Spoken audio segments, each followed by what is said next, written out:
Glorificado sea el nombre del Señor.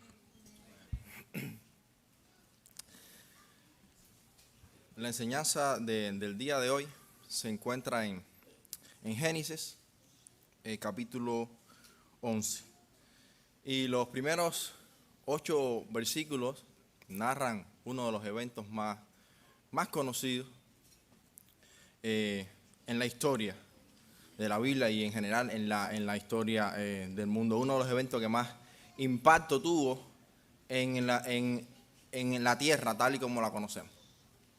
El primer evento que tuvo un impacto inmenso en el mundo fue el pecado. Por eso tenemos el sufrimiento, las enfermedades. Dios maldijo la tierra. Sabemos cómo tenemos que matar los animales. O sea, la vida que conocemos hoy en día tuvo un efecto grande por ese evento que fue el pecado. Luego el diluvio, que de alguna manera hizo cambios en la atmósfera, en la tierra. Ahora llueve, hay inundaciones, terremotos, todo esto es por el diluvio. Hay otro evento también importante, que es el que vamos a ver en el día de hoy, que fue lo que Dios hizo. Génesis significa origen. Y este libro de Génesis, en los primeros 11 capítulos, narra prácticamente el origen de todo. Fíjense que este mundo que vivimos, todo ahora lo quiere explicar basado en la evolución. No solo de la evolución de las especies y de planetas, sino que todos los científicos hoy en día lo quieren explicar como que fue un proceso paulatino y evolutivo. Pero en Génesis, en estos capítulos, la Biblia enseña la evolución de nada. No hay evolución en ningún lugar aquí. Todo Dios lo creó de manera instantánea y vemos el origen del tiempo, del espacio, de los animales, del hombre, de todo en la naturaleza. Inclusive el origen de la música, de la metalúrgica, de la poesía, de la ganadería. Todo tiene un origen aquí en Génesis. Y el origen también de las culturas, el origen de las naciones y el origen de las lenguas. Entonces luego ya en el capítulo 12 se narra el origen del pueblo escogido por Dios a través de Abraham, que fueron los hebreos, el pueblo de Israel, mediante el cual Dios va a mostrar en todo el Antiguo Testamento, a partir del capítulo 12 de Génesis hasta el final, hasta Malaquías, es basado en el pueblo de Israel. Todo es alrededor del pueblo escogido por Dios, mediante el cual Dios muestra su palabra, mediante el cual Dios va a traer al Mesías y mediante Dios muestra su plan de redención al mundo. Entonces, mirando hacia atrás, estos primeros 11 pequeños capítulos no es más que el stage, el lugar, Dios explicando cómo surgió y cómo es el lugar donde Él va a llevar a cabo su plan de salvación. En eso se puede resumir la Biblia. Entonces, la última cosa que Dios hizo aquí en el capítulo 11 es los lenguajes y las naciones. Y como dije anteriormente, los antropólogos, la gente que estudia, los sociólogos y otros especialistas, todo lo quieren explicar mediante una evolución paulatina. Pero esto fue un acto instantáneo de Dios. Obviamente, los lenguajes luego surgieron ciertos cambios basados en los tiempos y demás, pero las lenguas principales tuvieron su principio aquí en Génesis 11. Dice así la palabra de Dios. Tenía entonces toda la tierra una sola lengua y unas mismas palabras. Aconteció que cuando salieron de oriente, hallaron una llanura en la tierra de Sinar y se establecieron allí. Un día se dijeron unos a otros: vamos, hagamos ladrillo y cozámoslo con fuego. Así el ladrillo le sirvió en lugar de piedra y el asfalto en lugar de mezcla. Después dijeron: vamos, edifiquémonos una ciudad y una torre cuya cúspide llegue al cielo, y hagámonos un nombre, por si fuéramos esparcidos sobre la faz de la tierra. Jehová descendió para ver la ciudad y la torre que edificaban los hijos de los hombres, y dijo Jehová: el pueblo es uno, y todos tienen un solo lenguaje. Han comenzado la obra, y nada los hará desistir ahora de lo que han pensado hacer. Ahora pues, descendamos y confundamos allí su lengua, para que ninguno entienda el habla de su compañero. Así los esparció Jehová desde allí sobre la faz de toda la tierra, y dejaron de edificar la ciudad. Y este último versículo es un resumen de Moisés. Y dice, por eso se llamó Babel, porque allí confundió Jehová el lenguaje de toda la tierra y desde allí los esparció sobre la faz de toda la tierra. La historia de lo que ocurrió aquí en Babel, para mí siempre fue algo intrigante, ¿no? ¿Por qué Dios? O sea, ¿qué tan de malo tenía que los hombres hicieran una torre majestuosa, gigante? ¿Qué problema tenía Dios con eso? No sé, de alguna manera Dios pensaba que ellos se iban a llegar al cielo y conquistar el cielo, no sé. Yo siempre he pensado, ¿por qué razón Dios? Porque recuerden que todos ellos son como una familia, ya son varios miles de personas, pero ellos son como una familia. Entonces, ¿por qué Dios quisiera separarlos si ellos lo que están haciendo es simplemente una construcción? Nada malo con eso. Bueno, recuerden que esta generación, igual que todas las generaciones, no es en ninguna manera distinta a la generación prediluvial. Estas personas son igualitas a las personas después del diluvio, de todas las generaciones, a las personas del día de hoy. O sea, todo se echa a perder súper rápido. No importa que este nuevo mundo empezó con 8 personas justas, eso no es suficiente para seguir generando creyentes y personas santas y personas que buscan a Dios. Entonces este mundo, créalo o no, ya está echado a perder, ya está hundido en pecado, ya está hundido en idolatría. No sé si usted ha notado lo fácil que es para las personas seguir o creer en doctrina falsa. Es así de fácil. Es súper difícil hacer que alguien entre al camino y que entienda la verdad y que tenga una relación con el Dios creador del universo. Pero es súper fácil que las personas o no crean en nada o crean en cualquier doctrina falsa.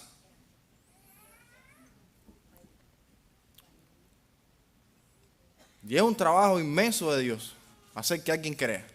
Tanto así que Dios tiene que renovar el corazón de la persona, tiene que hacer que la persona nazca de nuevo.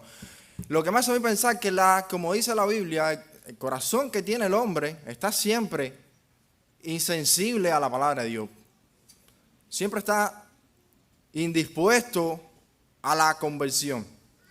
Es como que si por defecto las personas están buscando lo más mínimo, la mínima religión que no tenga nada que ver con Dios, ya la persona la asume con tal de no tener nada que ver con Dios. Y para el tiempo que esto ocurre aquí, no ha pasado muchos años. Se cree que según por la genealogía que se marca en el capítulo 10, habla de Peleg. Dice que Peleg nació en el tiempo que la tierra fue dividida. Y eso es alrededor de unos 100 años. O sea, ya en 100 años, ya este mundo estaba perdido completamente. Buscando su propia ambición, sus propios deseos, construir una ciudad, construir una torre. Pero no para la gloria de Dios, porque a ellos simplemente no les importa. Recientemente, Noé está todavía vivo. Todo el mundo conoce lo que ocurrió en el diluvio, que Dios juzgó al mundo, pero aún así, ellos simplemente no les interesa. Algo que no se le puede hacer, no se le puede echar la culpa a la sociedad, ni al mal ejemplo, ni al mal testimonio. No, estas personas sí saben todo lo que ocurrió y conocen la palabra y conocen a Dios, pero son insensibles. Dice que tenía entonces toda la tierra una sola lengua y unas mismas palabras. Estos no son sinónimos porque lengua se refiere al idioma como tal y palabra se refiere al vocabulario. Ahora mismo muchos países de habla española o habla inglesa, a veces es poco difícil entender lo que dice otra persona porque hay palabras que son distintas y tienen significados distintos. Y la juventud hoy en día lee King James, muchas cosas que no entiende porque a pesar de que es inglés, tiene palabras distintas. Pues estas personas hablan el mismo idioma, con las mismas palabras, tienen el mismo acento. Esto lo que está queriendo decir es que no hay nada en ellos que le impida la comunicación, que le impida ser uno. No hay nada que sea obstáculo para ellos relacionarse. Se aconteció que cuando salieron de Oriente, hallaron una llanura en la tierra de Sinar y se establecieron ahí. Si me enseñas las fotos, para tener una idea, esta área, ese es el mundo actual, esa es la región de Irak y la próxima. Esa área de ahí, entre el río Éufrates y es la misma área, es la zona de Mesopotamia donde mismo estaba el jardín del Edén. Si pueden ver más arriba, allá está donde se quedó el arca de Noé, en el monte Ararat. Bueno, dice que ellos salieron del oriente. En esa montaña ellos bajaron hacia el sur, a esa llanura, y ahí se establecieron entre el río Tigris y el río Éufrates, que actualmente es una tierra fértil y es la tierra de Irak. Y ahí se establecieron. Ahora, pero el problema con este establecimiento que ellos hicieron es que el mandamiento de Dios, que dio desde Adán, pero que se lo vio a dar a Noé, ¿cuál era? En el capítulo 9, versículo 1, fructificados y multiplicados, ¿y qué? Y llenad la tierra. Ellos saben cuál es el mandamiento, ellos saben que tienen que dispersarse, llenar la tierra, pero ellos simplemente, en su rebelión, pues ellos deciden establecerse allí, y eso es desobediencia. O sea, dado que ellos tienen este pensamiento de quedarse unidos, ir en contra de la voluntad de Dios, ¿qué problema pudiera tener esto? ¿Qué problema hay de que todo el mundo esté junto, de que sean una sola nación, de que sean un solo pueblo, de que compartan todo igual? Bueno, esta idea es una idea bien mala, porque hay algo que se conoce como check and balance, como equilibrio de poder, que inclusive a nivel nacional los gobiernos los tienen, para lograr que una rama de gobierno no tome control total de las cosas. Y así pasa en el mundo. Es bueno que existan naciones. ¿Qué hubiera pasado si cuando Hitler, Napoleón, Stalin, Bin Laden, todas estas personas que han querido apoderarse del mundo, establecer sus ideas, establecer su religión, si no existieran otras naciones que hubieran parado? Entonces, esta es la idea. Todo este grupo de personas malas, lo único que trae consigo es una concentración de maldad. ¿Y cuál es el líder que van a escoger este pueblo? ¿Un líder bueno? ¿Un líder santo? Si ellos son malos. No, un líder también malo. Entonces no hay manera, cuando ellos quieran hacer algo malo, ¿quién los va a enfrentar? No hay nadie, porque ellos no tienen ningún enemigo. Entonces esto no es buena idea. De hecho, actualmente la guerra, por toda la historia de la humanidad, por muy malas que son y las consecuencias que tiene de todas maneras, pueden ser vistos como un instrumento de check and balance de Dios mismo, para lograr que este tipo de cosas no ocurra y para restringir la maldad. Actualmente, en el país cualquiera que sea, si no existiera la policía, si no hay nadie que restrinja la maldad del ser humano, pues pasan atrocidades y a nadie le interesa. Y este es el problema que hay, que tienen estas personas aquí que se establecen en esta llanura. El líder de estas personas, ¿quién es? Bueno, dice Génesis capítulo 10, versículo 8. Dice que Cos engendró a Nimrod. Y este tal Nimrod, este nombre significa rebelde. Y dice, quien llegó a ser el primer poderoso de la tierra. Este es el líder de toda esta gente, Nimrod. El bisnieto del mismo Noé. ¿Cuántas veces Noé no debe haber dicho, tenemos que separarnos, tenemos que irnos, hay que dividirse? No. Dice que Nimrod fue vigoroso cazador delante de Jehová. Esta palabra cazador aquí no se refiere a cazador de animales. No pienses que él se divertía en la caza de animales. Cazador significa que era asesino, era cazador de personas. Estamos hablando de un hombre despiadado, de un líder malo, sin corazón. Un asesino que inclusive Dios mismo lo reconoce. Dice que era un cazador delante de Jehová. Que Dios sabe. Tal fue la fama de Nimrod que Dios sabe. Y dice que su reino, las cabeceras de su reino, este es el rey, fue Babel, Erech, Calad y Resén. Entre Nínive y Cala, los cuales ciudades grandes. O sea, Babel es la ciudad principal de este reino, de esta tiranía de Nimrod. Un día, miren las consecuencias, versículo 3. Un día se dijeron unos a otros, vamos, hagamos ladrillo y cozámoslos con fuego. Así el ladrillo les sirvió en lugar de piedra y el asfalto en lugar de mezcla. O sea, parece que no había rocas, ellos habían bajado de las montañas y esa zona de ahí es rica en arcilla.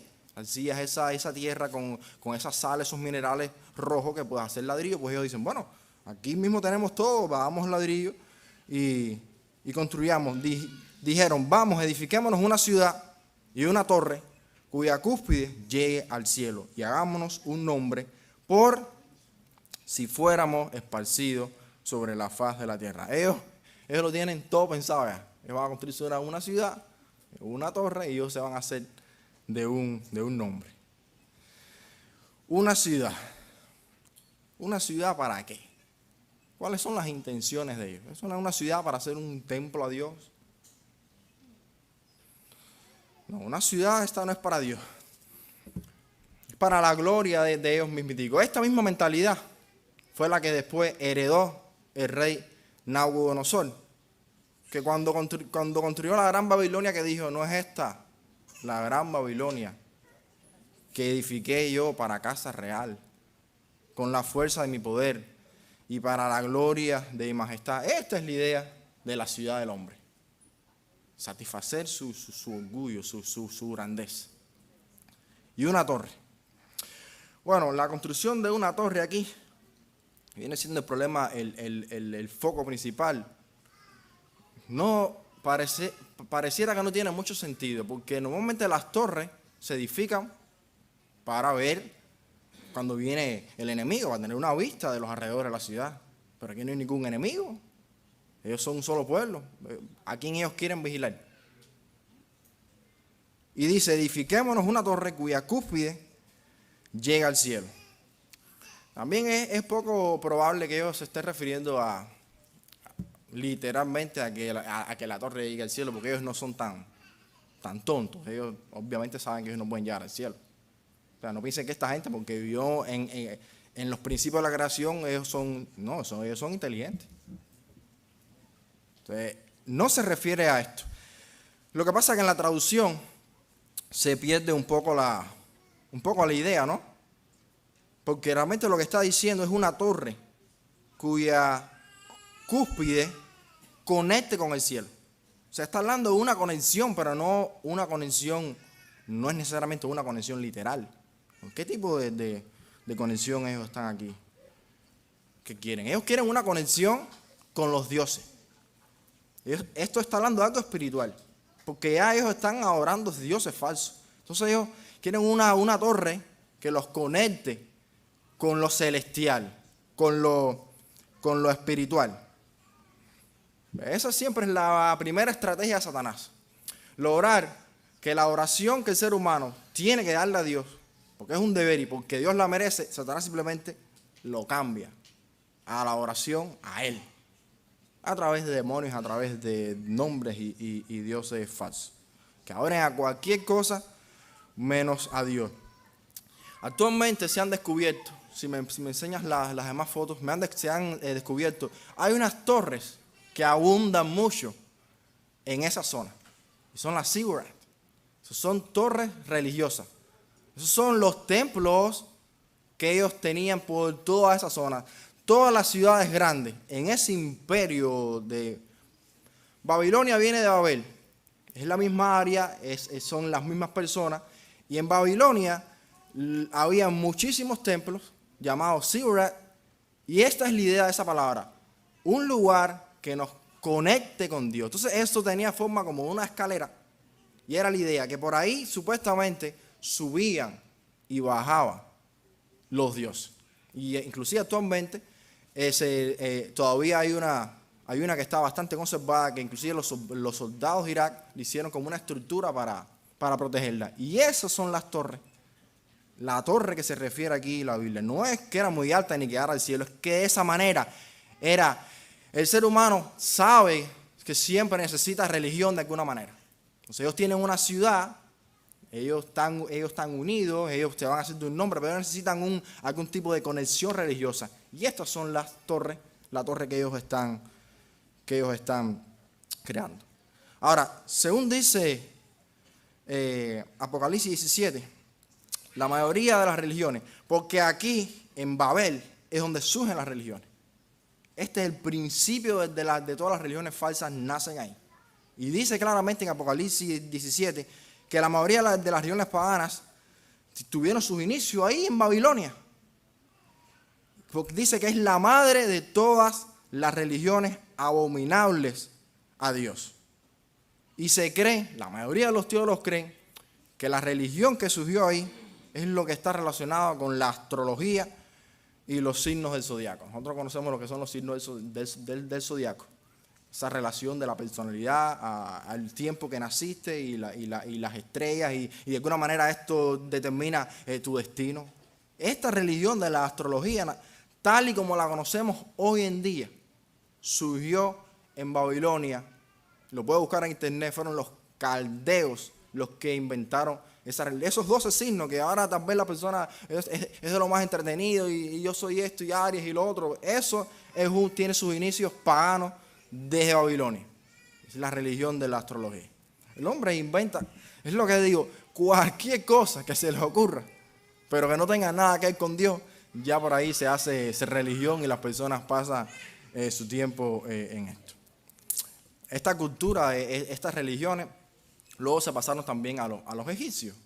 Vemos en las pirámides, todas están con signos de astrólogos por todos lados. La esfinge. La esfinge es egipcia, la cabeza es de una mujer, que esa es Virgo, que es la Virgen. El cuerpo es de un león, que es Lío, el signo de Leo. Toda esa cultura. Y de ahí eso pasó a los griegos y de alguna manera con el tiempo eso también llegó a Occidente y es lo que conocemos hoy en día exactamente como lo inventaron en el tiempo de Babel o Babilonia. Esto tiene un origen pagano. Dicen que ellos también querían un nombre. De nuevo, esto indica el orgullo, la ambición humana. O hagámonos un nombre por si fuéramos esparcidos sobre la faz de la tierra. ¿Por qué ellos dirían esto? Ellos saben lo que Dios le había mandado. Ellos están claros, dicen, nosotros somos rebeldes, olvídate de Dios, olvídate de diluvio. Nosotros tenemos que encontrar una manera de unirnos tanto para por si Dios nos esparce por toda la tierra. No importa lo que Dios quiera hacer, ellos simplemente van a hacer todo lo posible con tal de ir a la contra. No importa que no esté predicando, no importa nada. Vamos a hacer esto es nuestro plan por si somos esparcidos sobre la faz de la tierra. Ellos creen que de esta manera ellos van a ser más fuertes, ¿no? Y sí lo eran, pero esto para Dios, obviamente, no es ningún problema. Entonces dice el versículo 5, Jehová descendió para ver la ciudad y la torre que edificaban los hijos de los hombres. No es que Dios no sepa lo que está pasando, pero esto indica que Dios baja a tomar acción. Voy a actuar. Hay que hacer algo con esta situación. Dijo Jehová, el pueblo es uno y todos tienen un solo lenguaje. O sea, esta gente sigue aquí. Esta gente no se han ido para ningún lugar. No se han dispersado. Esta gente directamente están desafiando mis planes, están desafiando mis mandamientos. Creando recursos y uniendo fuerzas ¿para qué? Para hacer el mal, no para otra cosa. Entonces dice que han comenzado la obra de qué? Obra de maldad. Y nada los hará desistir ahora de que lo que han pensado hacer. O sea, esto quiere decir, nada de lo malo que ellos quieran hacer, no hay manera de pararlos. Porque ellos son uno solo, ¿quién va a pararlos? Esta obra de maldad, todas estas cosas que ellos han empezado a hacer, no hay manera de ponerle un stop. Hecho esto, Dios lo va a dejar que ocurra. En el Apocalipsis, ¿qué es lo que va a ocurrir en los tiempos del fin? Todo el mundo habla de un solo gobierno, de una sola moneda, de una sola lengua, un solo sistema, un solo líder que va a ser el anticristo. Sí, Dios va a dejar que este desastre de un solo mundo ocurra, pero va a ser en los tiempos del fin, no va a ser ahora.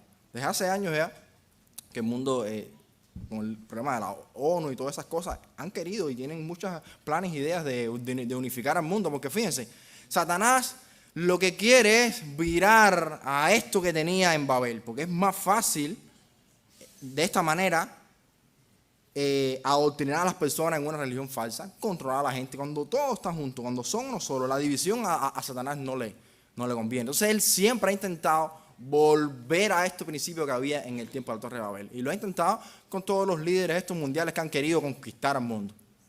Pero como no ha podido hacerlo de manera de guerra, entonces ahora parece una buena idea esto de la paz, unir el mundo. ¿Y quién no quiere? Y vamos a quitar las deudas de todos y todo vamos a hacer uno para que no haya guerra y la paz y la paz y la paz. Pero simplemente es una estrategia malévola igual de Satanás para lograr volver a lo que tenía en este tiempo. Es increíble cómo a veces las cosas que parecen buenas realmente son bien malas. Entonces imagínense en esta gente. Dice Dios, descendámonos y confundámonos allí su lengua, para que ninguno entienda el habla de su compañero. O sea, se acabó la juntamiento. ¿Ya? Entonces imagínense ustedes que usted está trabajando o hablando, conversando y de repente, ¿qué clase de caos? ¿Cómo algo tan sencillo? Ellos lo tenían todo planeado. ¿Y cómo algo tan simple que Dios simplemente llega y dice, sí, pues mira esto. Una lengua distinta para cada uno. Entonces usted, cuando esto pasa, imagínese, eso es una locura. Usted pensó, o yo me volví loco, o ese se volvió loco. ¿Qué haces hablando a mí en japonés? O en ruso. Imagínese todas estas lenguas originales que Dios creó de un momento a otro. No, por suerte, yo me imagino que cuando usted regresaba a su casa, su familia más cercana, todos hablaban el mismo idioma. Entonces no queda de otra, porque ya así no hay manera ninguna. Usted no se va a poner a aprender todos los lenguajes con tal de quedarse juntos. No queda de otra que irse. Por lo menos esa es la mejor opción. Entonces ellos están felices, ellos se sienten indestructibles, ingeniosos, pero un simple acto de Dios rompe con todos los planes del ser humano. Pero Dios, porque fíjense, ellos pueden ser tan porfiados que aún así, aún así es tan malo el humano que sigue, ¿no?, queriendo ser rebelde con Dios. Y yo estoy seguro que ellos hasta se les pudiera ocurrir a muchos, no importa, aunque no vamos a hablar por señas ahora, pero aquí nos quedamos.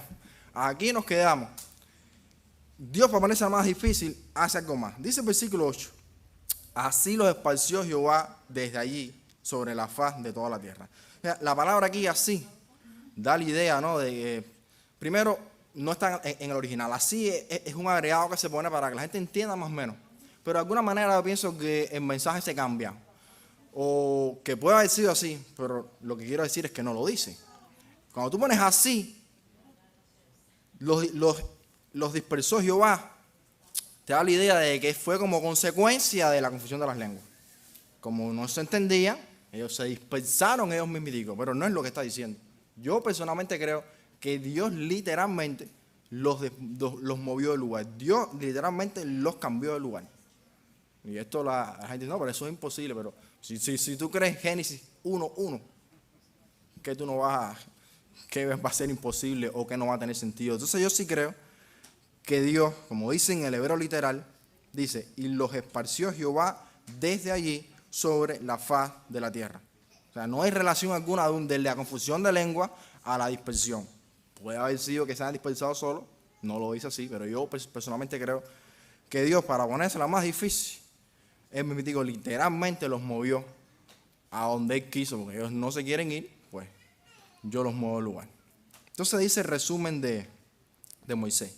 Por eso fue llamado el nombre de ella Babel, porque allí confundió. O sea, Babel significa confusión. Ahí confundió Jehová el lenguaje de toda la tierra y desde allí los esparció sobre la faz de toda la tierra. O sea, no importa el grupo de personas que Dios, que tú escojas, que pongas tu foco para analizar en la historia, todos tienen la misma condición espiritual. todos tienen la misma condición, todos tienen la misma inclinación a ser rebeldes a Dios. Porque a veces uno piensa, bueno, en la actualidad la gente tiene sentido que no crean en Dios ni no quieren saber nada de Dios porque las guerras y las cosas y ya no está muy claro, ¿no? Porque antes del siglo pasado todo el mundo tenía alguna religión. Ya en el último siglo se introduce esta nueva idea de la evolución con Darwin y la gente, wow, encontraron otra manera más de alejarse de Dios y ni siquiera hay que relacionarse con ningún Dios falso, simplemente conmigo mismo. Yo salí de la nada y así todo funciona y no le debo nada a nadie. Pero antes no era así. Entonces ahora uno pudiera decir, bueno, tiene sentido porque la gente ni ha visto a Dios, no tiene testigos cercanos a la creación, ni al diluvio, ni a nada relacionado con Dios.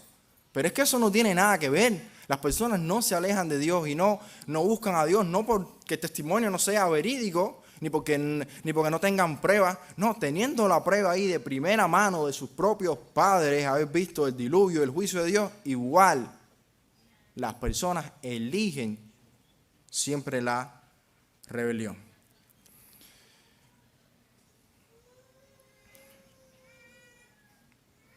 En el Antiguo Testamento, mediante Israel, a partir del capítulo 12, es el pueblo que Dios escoge para llevar este mensaje porque Dios es así de misericordioso. A pesar de que el ser humano no quiere saber nada de él, de todas maneras Dios desarrolló un plan de redención, ¿verdad? Y lo primero fue con el pueblo de Israel. Pero luego que viene Cristo, el mismo pueblo de Israel rechaza a Cristo y el pueblo de Israel ya ha fallado en su misión de llevar el evangelio, este mensaje de arrepentimiento y salvación. Entonces Dios crea lo que conocemos como la iglesia.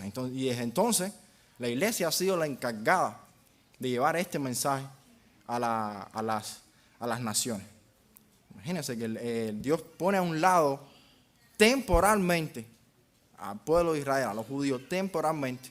Entonces la iglesia es la que ha llevado este mensaje, que los judíos mismos crucificaron a su propio rey. O sea, en ese tiempo de que Cristo vino, ellos ya se habían alejado, porque es tanto el impacto de las religiones falsas que el pueblo de Israel constantemente se veía mezclado con estas religiones y aún practicando el judaísmo, y aún así de todas maneras convirtió esta religión en legalismo. Y es que es tan fácil.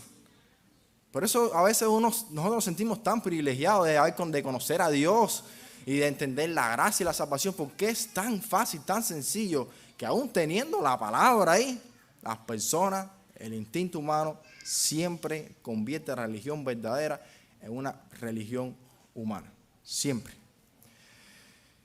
Pero Dios es grande en misericordia.